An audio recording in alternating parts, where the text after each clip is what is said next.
You don't need the perfect line. You need the right energy behind the line. When a woman looks at you, she's already opened a door. But what you say next will determine whether she sees you as a man of depth or another forgettable guy who talks too much. This video isn't about cheesy pickup lines. It's about powerful words backed by masculine presence. Every phrase you'll learn today is designed to flip her psychology, challenge her assumptions, and imprint you in her mind long after the moment passes. Most men freeze when a woman looks at them. They either smile nervously, look away, or say something safe. But the man who understands female psychology, who knows what to say when her eyes meet his, controls the frame. He speaks with timing, calm, and unpredictability. And it's not what he says, it's how little he needs to say to shift the entire energy. Today, I'm giving you 6 lines, not just phrases, weapons, each one crafted to stimulate her mind, make her feel tension, and flip attraction in your favor.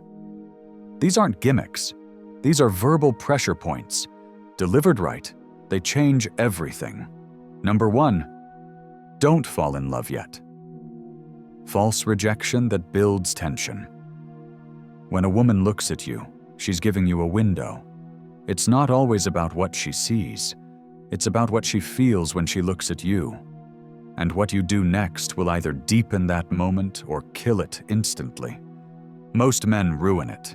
They get nervous, they look away, they smile too wide, or they try to prove they're nice, safe, likable. That's the fast track to being forgettable. But the man who leads with calm tension, who doesn't flinch under her stare, becomes magnetic.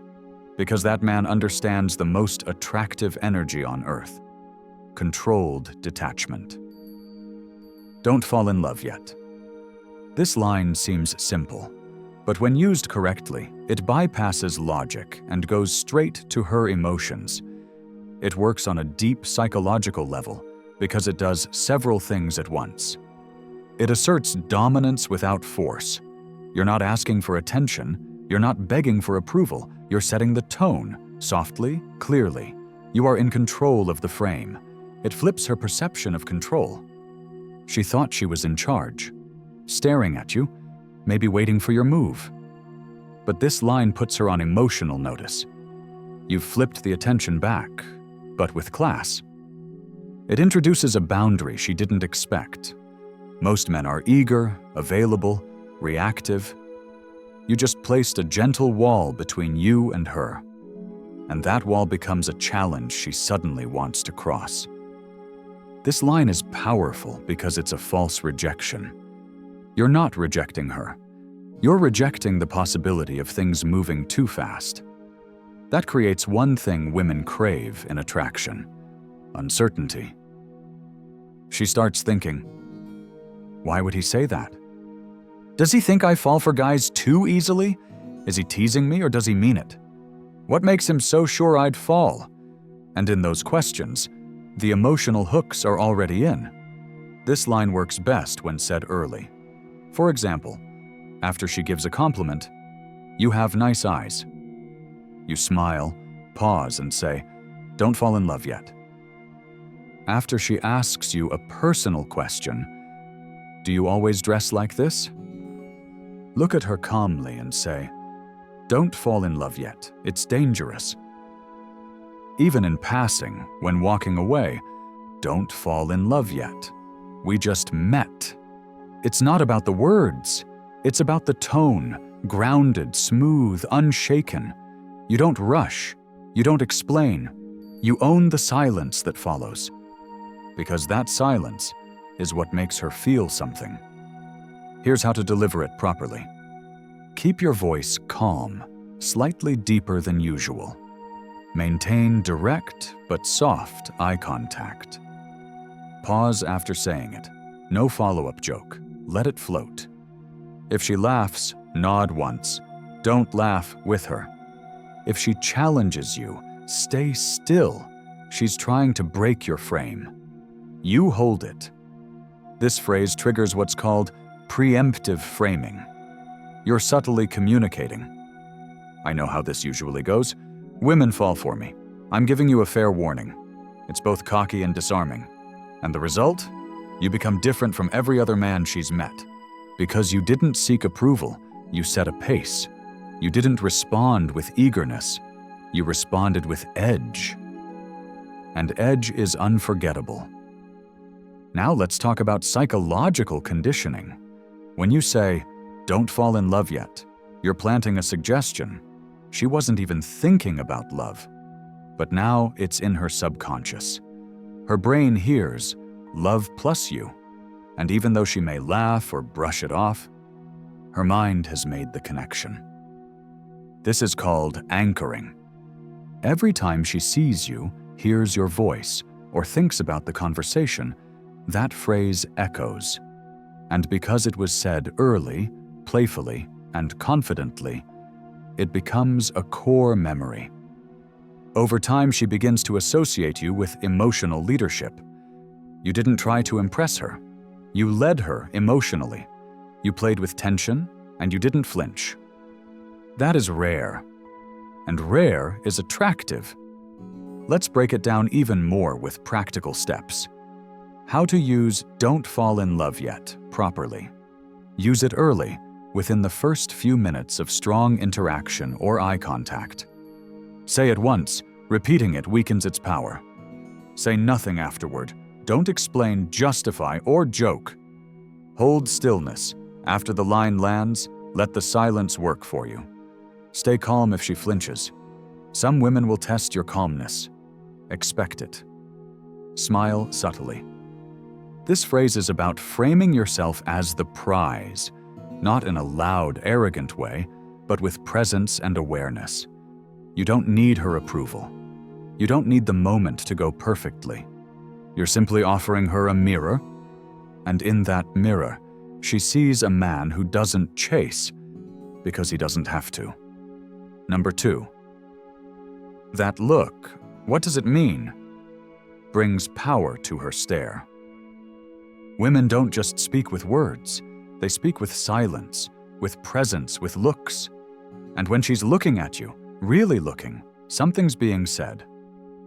But most men ignore it, or worse, they get intimidated by it.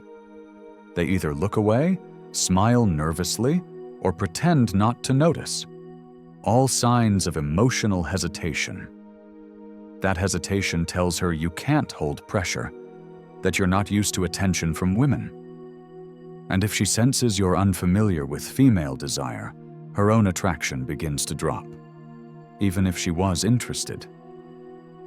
This is where the power of the phrase, "That look? What does it mean?" comes in. You're not reacting to her, you're reading her. You're taking what she's offering and flipping it back to her. You're making her accountable for her energy in a way that's calm, teasing, and just dangerous enough to make her pause. This line works because it puts her on the spot, without tension. She was sending a signal, you caught it. But instead of jumping or pretending you didn't see it, you call it out, not to chase, but to claim space. You're telling her, "I see you. I feel you. But I'm not reacting the way most men do." That creates immediate psychological friction.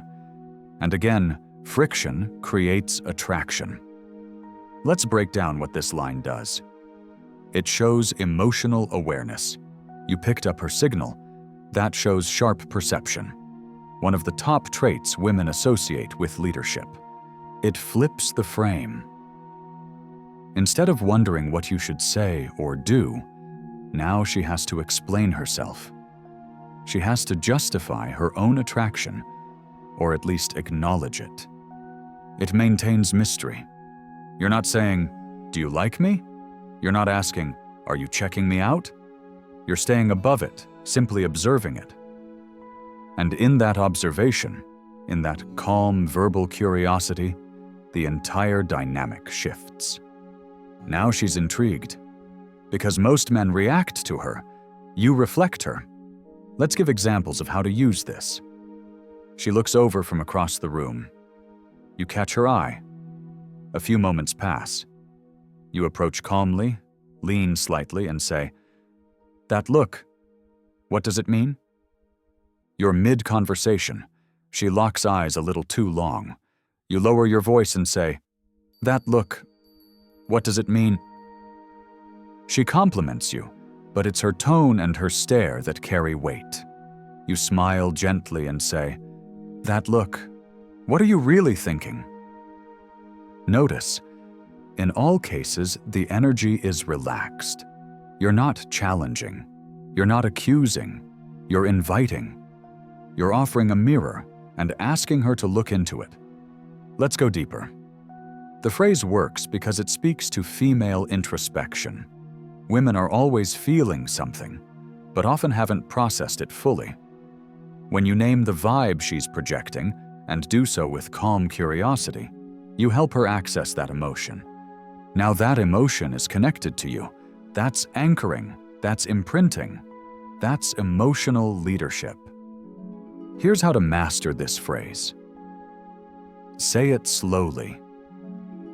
Don't rush. Stretch the moment. Make it feel like time paused.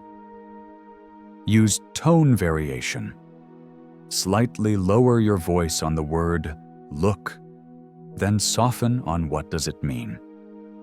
Pause after. No rush to explain, no smile. Let the moment sit. Watch her response, but don't react. If she deflects, you nod.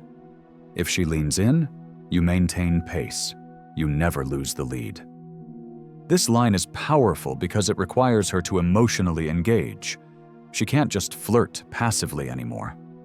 Now she's been called out, gently, and her next move matters.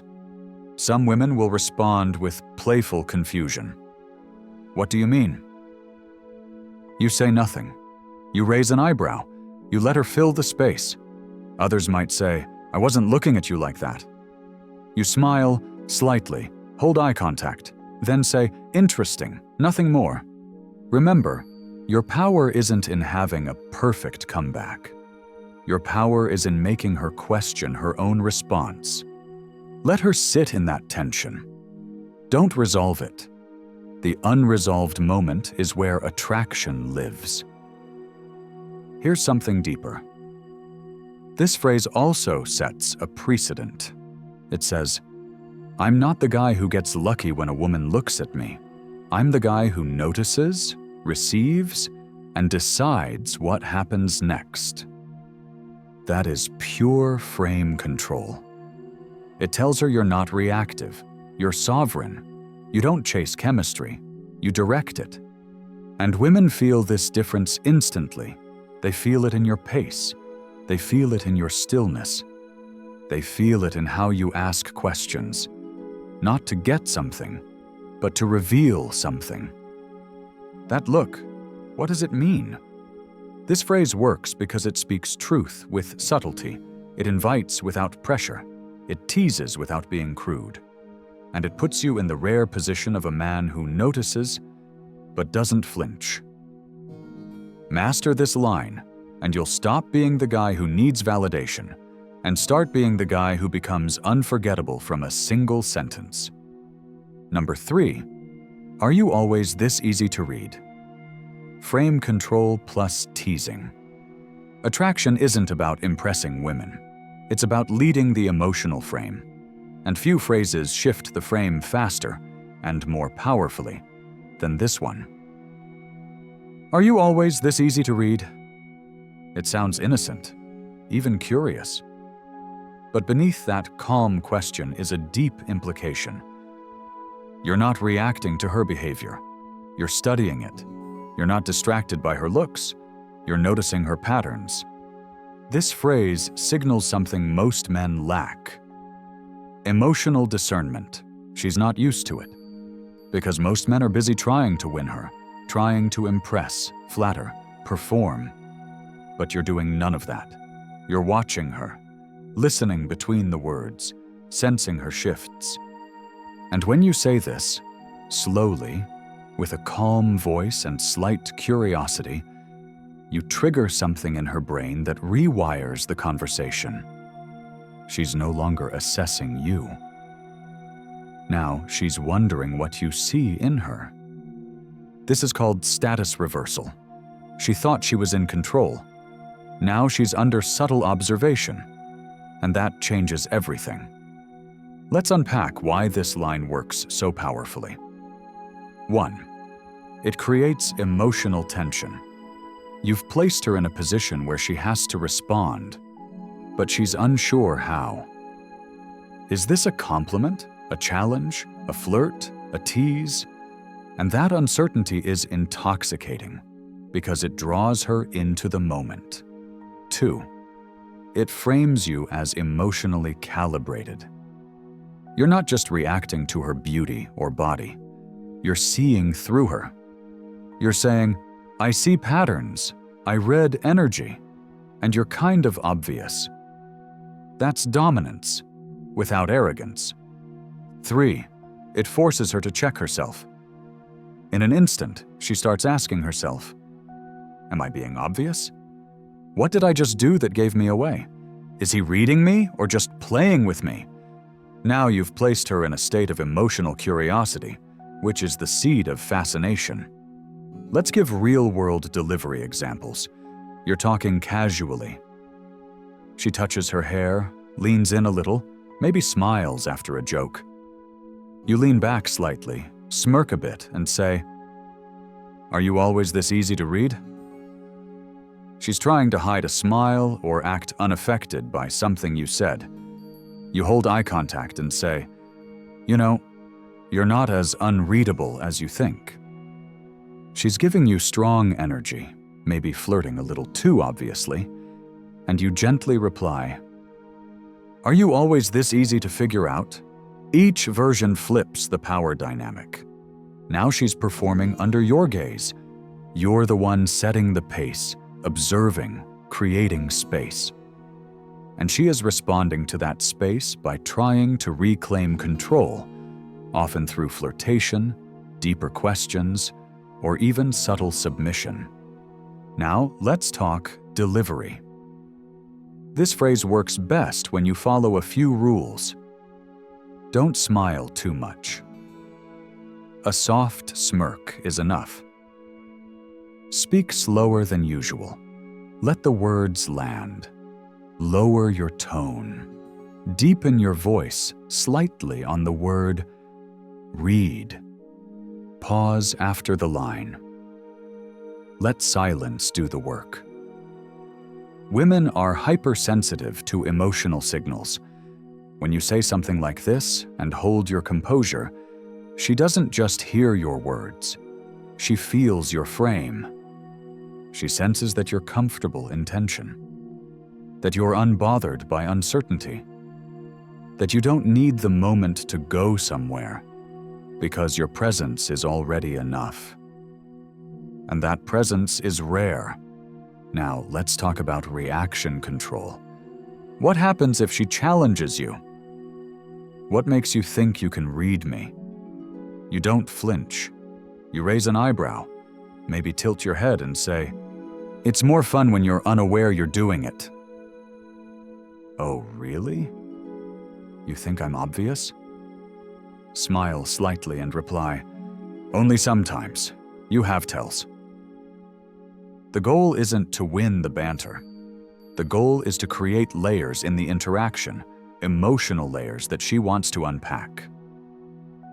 Here's the core idea. This phrase is not about her. It's about showing you are observant, emotionally intelligent, and secure enough to tease without fear. You're not trying to hurt. You're playing with rhythm. That's the difference between being an arrogant jerk and being a confident man. One causes resistance, the other causes surrender. Let's go practical. When to use this phrase? After she shows any physical signal of interest. When she reacts strongly to something neutral, you say. When you want to shift from casual to flirtatious without being too obvious. When you want to test her emotional comfort with tension. When not to use it, if she's nervous or unsure. if the moment lacks emotional warmth. If you're unsure about your own delivery, hesitation kills this line. Master this, and you stop being the man trying to get her to feel something. You become the man who controls what she feels without forcing, without chasing. That is frame control. That is verbal stoicism. And that is what makes you unforgettable. Number 4. Took you long enough. Playful control flips social pressure. Confidence isn't just about what you say, it's about when you say it and how you frame the situation. And nothing flips the emotional dynamic like the phrase, "took you long enough."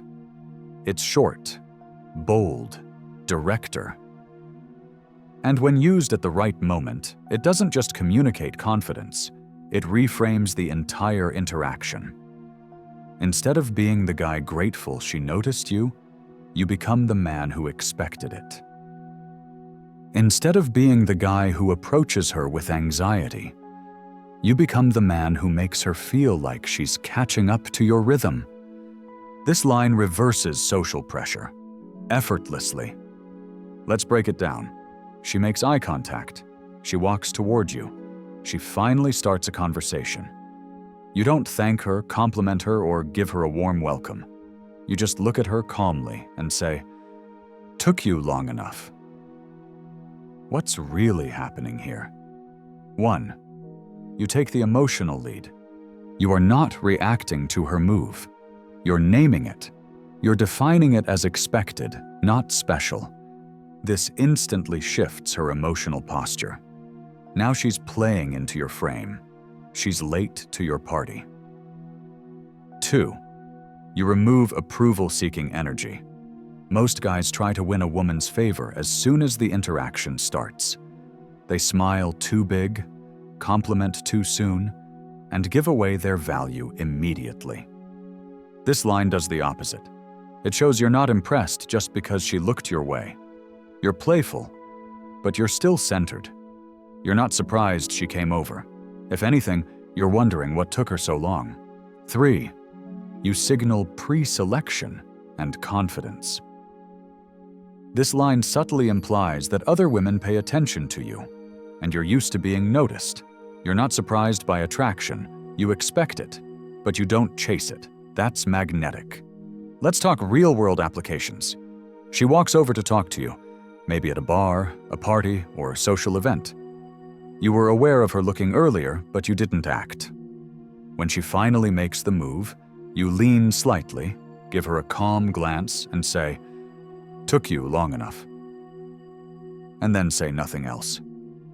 That pause, that silence, that lack of need to explain, that is where the power sits. She has to respond.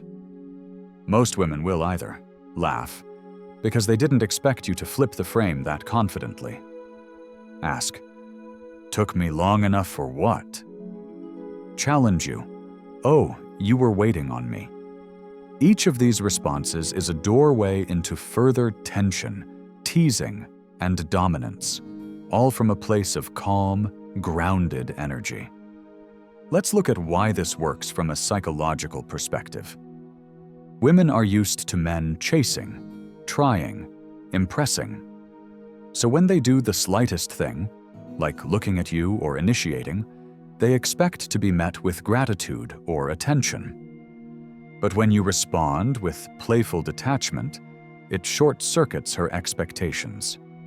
She starts thinking, "Wait, is he used to women like me? Why is he so calm? Is he teasing me, or does he actually think I was late? Is he attracted to me or just amused by me?" And all those questions root her attention deeper into you. Let's talk tone and timing. Your voice must be low and composed. Don't laugh. Don't smile too much. Keep it casual but firm. Say the words slowly. No rush. Let the silence after the sentence do the heavy lifting. If she reacts strongly, just raise an eyebrow. Stay quiet. Let her work to break the tension. Remember, this isn't about being rude. It's about being self-assured. You're not mocking her. You're playfully suggesting that you were expecting her interest and that she finally caught up. You're reversing the validation flow. Now she's subconsciously trying to prove she was worth your weight, not the other way around. This is the subtle art of emotional pull. Let's go tactical. When to use "took you long enough." When she initiates contact after a delay. When she circles back after ignoring you. When she finally gives a clear, choosing signal. When she hesitates to say something, then says it. When not to use it. If she seems insecure or unsure. If you haven't built any tension or comfort. If you haven't read her energy correctly, timing is everything. Used right, this line becomes a signature move. A subtle way to own the moment and keep her guessing about your emotional position. Because when she doesn't know exactly where she stands with you, but she feels drawn in, the attraction builds. That's what "took you long enough" creates. It's not a joke. It's a frame reset. A moment where you prove that you don't just talk different, you think different. And that difference is what makes you stand out in her memory long after the conversation ends. Number 5. I'm not what you expected, am I? Mystery plus identity power. This line doesn't seek attraction. It doesn't chase approval. It doesn't try to impress. Instead, it subtly commands the moment. It invites her to question her assumptions. And when she questions those assumptions, about you, about herself, about what's happening, she becomes emotionally invested in solving that mystery. That's what this line is about. I'm not what you expected, am I? On the surface, it seems playful, but in reality, it's a psychological identity pivot. A move that disconnects you from every other man she's met and places you in a new category entirely. Let's explore why this works so powerfully. 1. It reverses the judgment dynamic. In most interactions, especially when attraction is building, men subconsciously wait to be chosen. They monitor her reactions. They try to say the right thing. They're seeking approval. But when you say, I'm not what you expected, am I? You flip that. You're not seeking her approval. You're challenging her assumptions. You're positioning yourself as the one assessing her reaction to you. That's not just attractive. That's magnetic. 2. It implies depth and unpredictability. This phrase suggests, whatever you thought I was, you're wrong. There's more here. And that more is what women crave, because most men are predictable. She sees them once, hears them speak for 30 seconds, and can already map out the entire experience, ego, performance, maybe some charm, but nothing memorable. But you've just signaled you contain something she hasn't fully accessed yet. That makes her curious, and curiosity builds tension, and tension builds desire. 3. It anchors a new identity without forcing it. This line doesn't tell her who you are. It makes her question who she thought you were. And people don't like being wrong, especially when it comes to reading people. So what does she do? She tries to reevaluate you. She leans in, asks more questions, looks deeper, starts scanning for signs of why you feel different. That's when her emotional investment kicks in. And when emotion is engaged, logic fades. Let's talk delivery. This line needs to come from a place of calm certainty. You're not asking for validation. You're not fishing for compliments. You're making a subtle statement and letting the silence that follows carry your gravity. Example scenarios. You've just said something that surprised her. A viewpoint, a joke, a deep insight. She pauses. You say, I'm not what you expected, am I? She compliments you for something unexpected: your confidence, your calmness, your awareness. You smile and say, "Yeah, I get that a lot. I'm not what people expect." She looks slightly thrown off, maybe by your tone, your indifference, your emotional clarity. You lean slightly and say, "Not what you imagined, huh?" Each variation puts her on emotional pause. It makes her confront the fact that you don't fit in a neat box. Let's go deeper into psychological impact. This line creates a pattern interrupt. Her mind expected a typical trajectory. Maybe you'd compliment her, follow a flirt pattern, or seek her approval. But you just disrupted that pattern. You made her reflect, you made her analyze, and you put her into a rare mental space, trying to decode you. Here's the effect. She feels challenged. But not in an aggressive way, in an intellectual and emotional way. She starts to pay attention, closely. She begins looking for signs that reveal your full character. She becomes more emotionally involved, just to figure you out. And when a woman is trying to figure you out, she's already invested. Let's talk internal posture. To deliver this line effectively, you must believe that you're different. You don't have to act cocky, but you must know that you carry presence, awareness, restraint, and depth most men do not. And that knowingness must live in your tone. Say the line like a man who already knows how rare he is, but doesn't feel the need to prove it. Because this line only works when it's backed by authentic energy. Here's what to avoid when saying it. Don't force it. If the vibe isn't right, don't drop it to impress. Let it flow naturally after a surprising moment. Don't follow it with more words. The pause after the line is what makes her feel it. Don't fill it with noise. Don't seek a reaction. This is not about her response. It's about you anchoring your uniqueness without attachment. Used correctly, this phrase changes the entire vibe of an interaction. It takes her from observing you to wondering about you.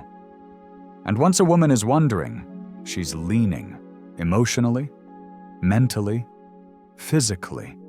She's drawn in because now you're not just a man. You're a question she wants to answer. And in trying to answer it, she slowly lets go of control. That's the power of, "I'm not what you expected, am I?" Number 6, you look like you overthink everything. Triggers emotional self-check. Most conversations stay on the surface: small talk, safe compliments, polite laughter. But the men who trigger emotional depth, and do it early, are the ones women remember long after the interaction ends. This line is not just words. It's a door into her inner world. You look like you overthink everything. It's not an insult. It's not a compliment. It's an observation. Calm, casual, and quietly powerful. What it does is rare. It bypasses the surface-level interaction and speaks directly to her subconscious. You're not asking what she does or where she's from. You're commenting on her mind, not just what she's showing, but what she's hiding. And when you do that, it's game over. Let's explore why this works on such a deep level. 1. It shows perception. You're seeing more than her makeup, outfit, or scripted responses. You're reading her internal patterns and calling them out without fear. That alone makes you stand out from 99% of men. 2. It disarms her. She wasn't expecting it. She might have had her walls up, confident smile, smooth delivery. But this one line cracks through that image. It hits the real her, the one behind the eyes. And women respect and remember the man who makes them feel seen in a way they didn't prepare for. 3. It triggers reflection. Now she's thinking, do I overthink things? What gave it away? Is he reading me? And that reflective loop is what makes the interaction feel deep, even if you've only said one sentence. This is emotional disruption at its best, not in a violent way, in a masculine, calm, stoic way. Let's talk delivery. The power of this line depends on how you say it. Calm tone, low voice, soft pace, direct eye contact. No laughing, no follow-up line, just say it, then wait. Let her sit in it. The longer the silence, the more effective it becomes, because now she's processing, not just your words, but herself. She's thinking about how she talks, how she feels, what she said, what her face did. She's rewinding the moment and wondering, what did he just catch in me? That's not pickup. That's psychological leadership, and it's deeply attractive. Let's look at some scenarios. She's talking fast, explaining something, a bit scattered. You pause, tilt your head, and say, "You look like you overthink everything." She gives a long, logical answer to a simple question. You lean back and say, "You really think a lot, don't you?" You notice her hesitating before she speaks or checking how you react. You smile slightly and say, "You seem like someone who analyzes everything." All these variations point back to one message. I see behind the performance, and that is powerful. Let's break this into what it triggers. Uncertainty. She wonders what gave it away. Curiosity. She wants to know what you see. Openness. She may open up emotionally to prove she's not what you just said, or admit you're right. Either way, you win. Because you didn't try to connect. You created connection by observing her essence. Let's get deeper. What this line does is something called emotional anchoring. It links you with insight in her mind. She now sees you as the man who doesn't just hear her, he feels her. That makes you safe, mysterious, compelling, all at once. Now, you must protect the power of this line by following 3 rules. Never use it as a joke. If you say it with a laugh, it dies. Use it like a monk uses silence, with reverence. Don't explain. If she says, "Why would you say that?" just look at her and say, "Just a feeling, no more." Don't use it on everyone. This is a precision strike. Use it when the energy is building, not at the first sign of interest. Because this line isn't about getting a reaction. It's about proving that you can go deeper, that you're not like the others. And when you say it and hold your ground, you create a crack in her armor, a crack through which emotional energy flows, from her to you. Now she's wondering, how much does he really see? What else is he picking up on? Why am I reacting so deeply to a stranger? And the answer is simple. You didn't give her a line. You gave her a reflection. And that reflection made her feel something. Something uncommon. Something intimate. Something unforgettable. You just learned 6 powerful lines that aren't just words. They're psychological tools. Each one flips the dynamic, anchors your presence, and awakens the emotional response women crave but rarely admit. These aren't tricks. They're not scripts. They're reflections of the man you've become. A man of calm, confidence, observation, and depth. You don't need lines. You need leadership. You need presence. And you now have both. If this gave you clarity, value, or even just one moment where you said, "Damn, that's what I've been missing," support the channel. Drop a comment. Subscribe. We're building something rare, something for men who want to stop guessing and start becoming. Watched all the way through? Comment, unstoppable. I want to know who's serious. Want me to drop an exclusive ebook on bad boy psychology with even more lines, deeper strategy, and lifetime attraction tools? comment, level up below. I'll build it for those who ask. Your life doesn't change from watching, it changes from becoming. Start now, stay sharp, stay grounded, and I'll see you in the next one.